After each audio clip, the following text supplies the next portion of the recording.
Hra Triliza, nevšedné piškvorky. Ahoj.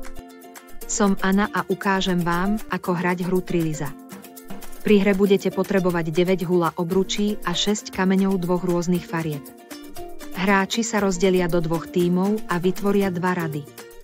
5 metrov od hráčov je na zemi rozmiestnených do štvorca 9 hula obručí a 6 kameňov dvoch rôznych farieb, jedna farba pre každý tím. Hneď po štarte sa prvý hráč každého tímu rýchlo rozbehne ku kameňom, zodvihne jeden a umiestní ho do hula obruče na zemi.